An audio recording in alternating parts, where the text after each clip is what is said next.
Good afternoon, everybody. Welcome to a new episode of Psycho's Platters, episode 108. We're going to go off and do another 45 show. You like that? Got a whole bunch of brand new 45 finds, literally in the last 7 to 10 days.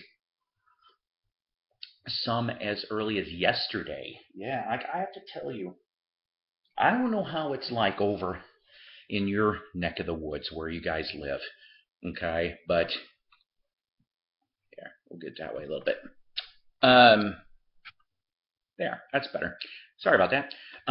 But over in this area, we seem to do, as of late, really well. I think everybody that collects has those phases of dry spells and then hits mini gold mines and things like that.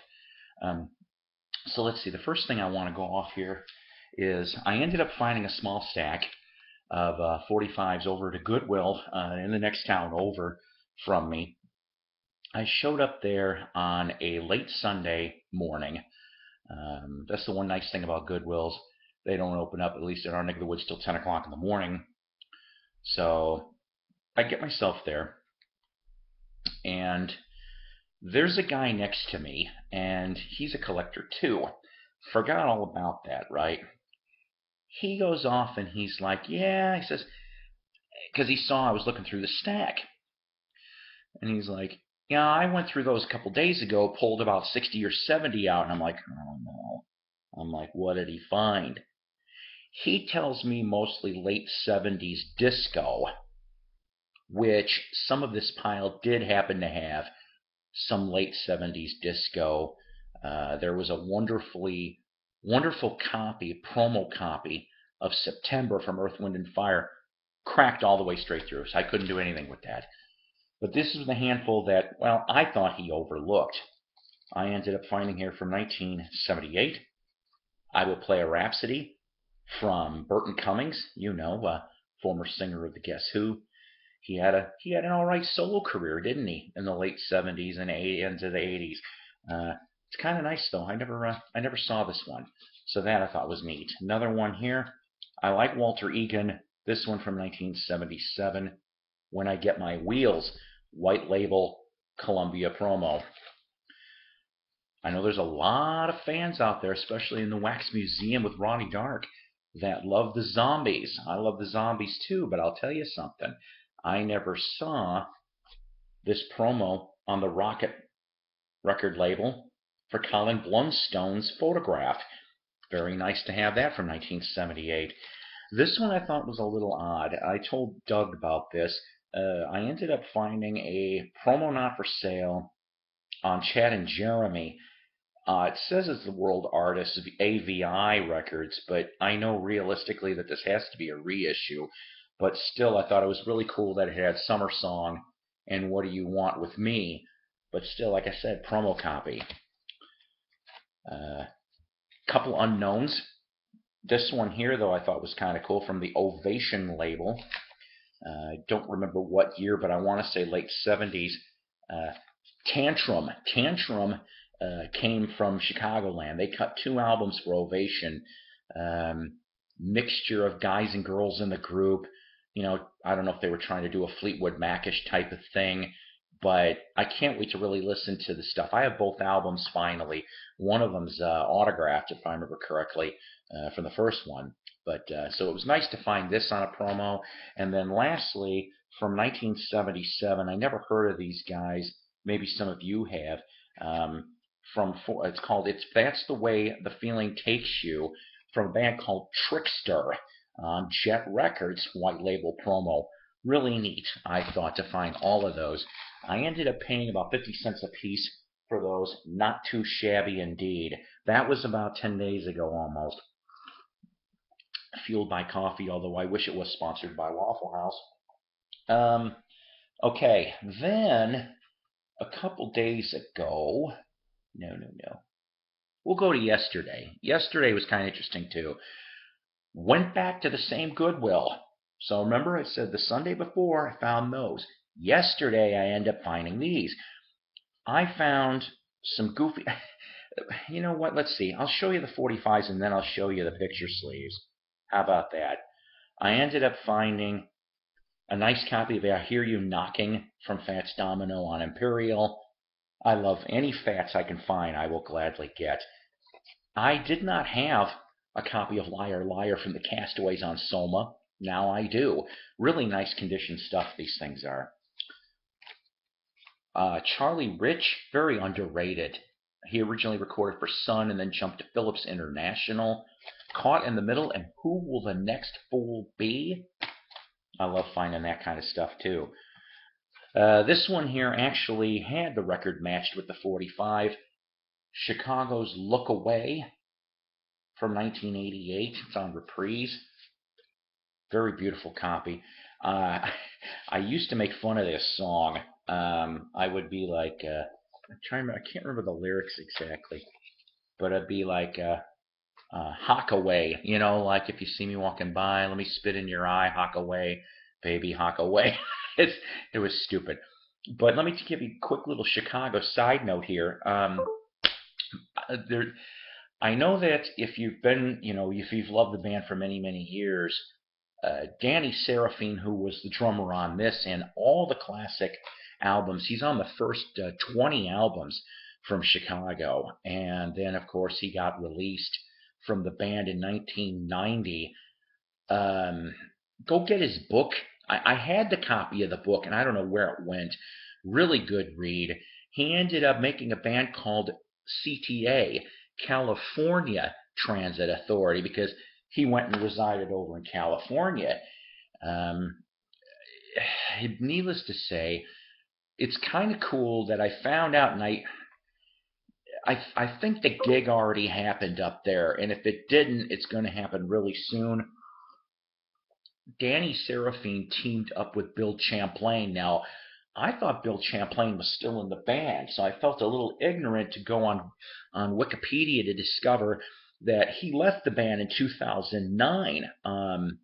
I'm told amicably, I don't know. But so Seraphine and Champlain, who were two members, you know, they were in Chicago from 81 to 90 together, are doing the tour together. So it'd be kind of cool. And now if I could just get Peter Cetera, right? That'd be half interesting, wouldn't it? All right. So let's see. What else did I end up with? Oh, yeah. A decent copy of White Christmas from the Drifters on Atlantic. That I thought was cool, too. But I ended up finding picture sleeves without records. Shout Part 1 and 2 from Joey D and the Starlighters, and I just thought this was really cool. Friday on My Mind from the Easybeats. No records. The condition on these sleeves could be a hell of a lot better, I will admit. There was one that made me cry. They had a copy of Nashville Cats from the Lovin' Spoonful. Fell apart in my hands. I'm like, oh, come on. All right. This last little bit here, found them for 10 cents a piece about 3 days ago at a different resale shop. All late 50s to early 60s stuff.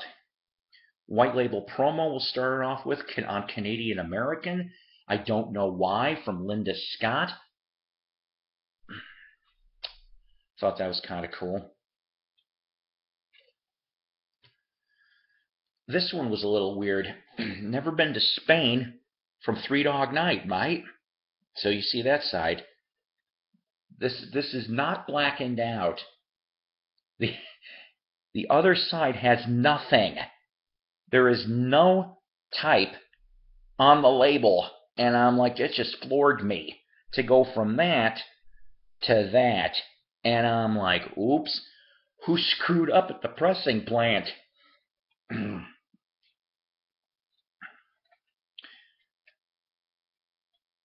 Come On Little Angel from the Belmonts on Sabina. This is after, of course, Dion and the Belmonts parted ways. I want to say 1961-62 for this.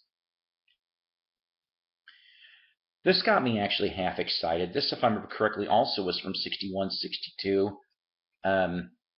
My first Modern Records 45, Johnny's House Party Part 1, Jimmy Beasley and the Rockers. A different Linda Scott. Remember I showed you I Don't Know Why promo? Well, I ended up finding I Don't Know Why stock copy on Canadian American. The last two, really, really cool stuff. Mystery piles to me, okay? I'll show you this one here first. This one's a little bit beat up, but I figure maybe if I clean it, it'll end up sounding a little bit better. My very first white label promo VJ of Jimmy Reed's Let's Get Together. I mean, I can't pass this. 10 cents a piece? I can't pass that up. You know damn well I'm not going to pass that up. Very, very nice. It's just, like I said, it just needs a lot of cleaning, and I think it'll come out fine.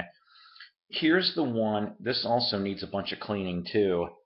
And it's the mystery disc of the day for me. I think I did good on this. I'm not sure.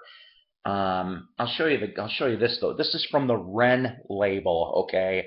The hit, though, is Anybody But You by Bobby Saint. I don't know much about Bobby Saint, but I will tell you this is from October 1959, and uncredited is a group called the Blue Chips. Now, the Blue Chips originally started in the 1950s, late 50s, as a doo-wop group on Doo-tone and other labels called the Impacts. Okay, Doug may know what I'm talking about on this. They started out as the Impacts. For whatever reason, the group splintered off. In between, though, like I said, they became the Blue Chips around 59-ish. All right when this record came out. So the Blue Chips are singing background on both A and B side on this. The Blue Chips would end up around 1961 to 63 recording for RCA, and then they kind of disappeared. I tried looking up more information on this. I have seen $15 to $50 for this, about on average condition on what this is. 10 cents a piece, couldn't screw that up. Lastly, I'll show you there was two books. I found these literally today. I know. I should have got this for Elvis episode last week, right? Elvis Portrait of a Friend by Marty Lacker. Yeah, he was one of the friends of the Memphis Mafia, so to speak. This came out in... Yeah, I knew this wasn't an original press. This is a third press. But originally came out in June of 79. This is from 80. Got that for $1. And then I did not know Pete Townsend wrote a book of fiction called Horse's Neck from 1985. The premise of this pretty much is it's a collection of small, short fiction stories that he did from 1979 to 84 out of the recurring outlines of early childhood memories. So I think I did good for $1. I can't wait to read those. All right, guys. Quick credits here now. Wax Museum with Ronnie Dark and Night Owl Lounge with Mike Adams. Both Sunday night shows, 6 to 9 p.m. for Wax, 9 to 10 p.m. for Night Owl, both Central Standard Time. Coming shows pretty soon. Roscoe's Attic, if you like classic country, that's going to be on this station too. There's also a Billy Joel show that Melissa does on Tuesdays, if I remember correctly. So lots of fun coming from that radio network. Thrifty Music Collectors Group, Tim Smith and Company, of course, doing what they usually do best. And I'm glad I was able to touch base with him. Shindig Magazine, the best damn English rock magazine, period. And lastly, the YouTube vinyl community. Without you guys, I wouldn't be here, and neither would anybody else. So take care. God bless. See you next episode. I love you guys. Have a great week.